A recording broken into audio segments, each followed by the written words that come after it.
to my YouTube channel. This is Rafael Risco in your screen. Today's vlog is for academic purposes only, and this is all about the COVID-19, and we also called as coronavirus disease. Now, I will going to show the origin in nature of coronavirus disease according to the scientists. But before that, let us first define what is COVID-19 or coronavirus disease.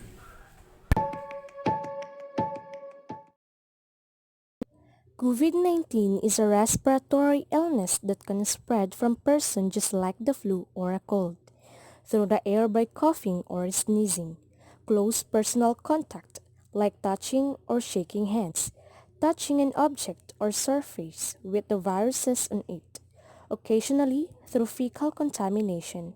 The virus that causes COVID-19 is a novel coronavirus that was first identified during an investigation into an outbreak in Wuhan, China. Chinese scientists say COVID-19 or coronavirus disease could have originated from government testing lab in Wuhan. So let's watch this video. As the world struggles to contain the new virus, a new speculation from the Chinese scientists who believe it may have originated at a research facility not far from the Wuhan fish market. While they say more research needs to be done to find solid proof, such labs are known to contain disease-ridden animals, including hundreds of bats. Our Kim Hyo-sun with the details. Amid the continued spread of the COVID-19 virus, there's rising speculation the virus could have originated from a government laboratory in Wuhan rather than the widely held belief that it emerged from the city's Huanan seafood markets. Citing a report published by Chinese scientists, a Chinese-language newspaper published in Hong Kong, Mingpao, and the British daily The Mirror explained Sunday that the Wuhan Center for Disease Control, or WHCDC, could be contagion in Hubei province. According to the report penned by Bo Tao Xiao and Lei Xiao of the South China University of Technology, the research lab, which is only 280 meters away from the Huanan seafood market, kept disease-ridden animals, including more than 600 bats. It stated that while it's plausible the virus was leaked from the lab and contaminated initial patients in this epidemic, more solid evidence is required through future study. The report also raised a possibility that the Wuhan Institute of Virology could have leaked the virus while it was carrying out tests involving Chinese horseshoe bats. Against such a backdrop, an article published by the Washington Times late last month is garnering attention as it raised a possibility that the disastrous outbreak could be the accidental result of biological weapons research.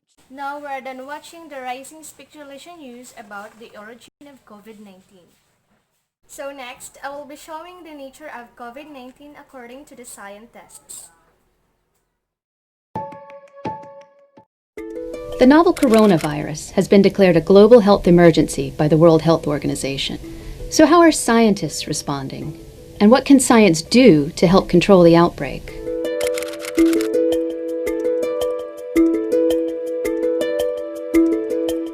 A top priority is epidemiology.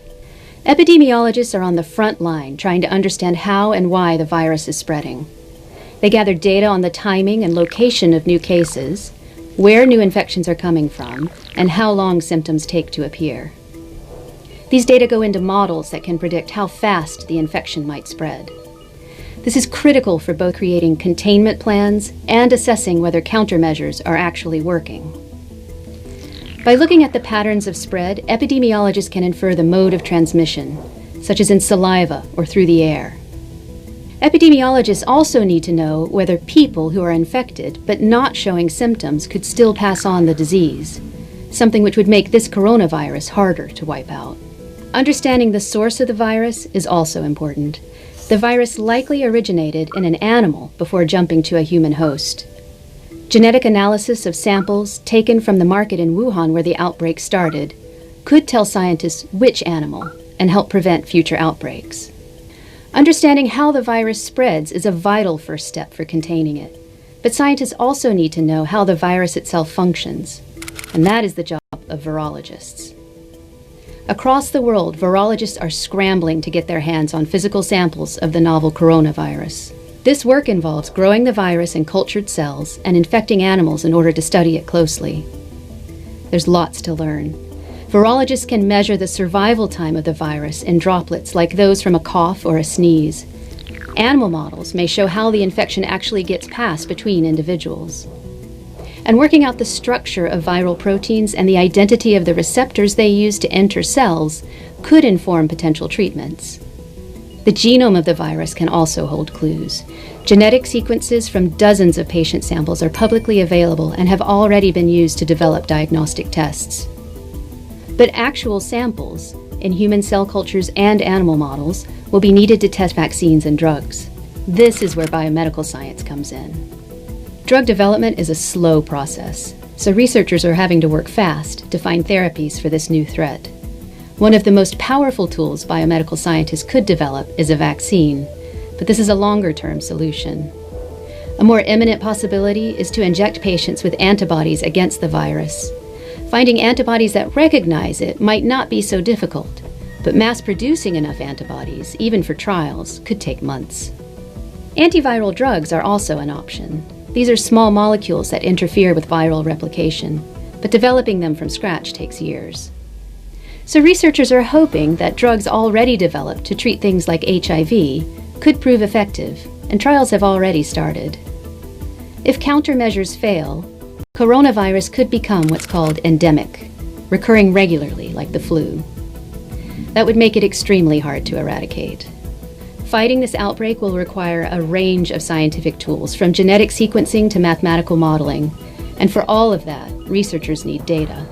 Many publishers and labs have made commitments to make all research free to access, encouraging collaboration and prioritizing global health. Time will tell how successful it will be.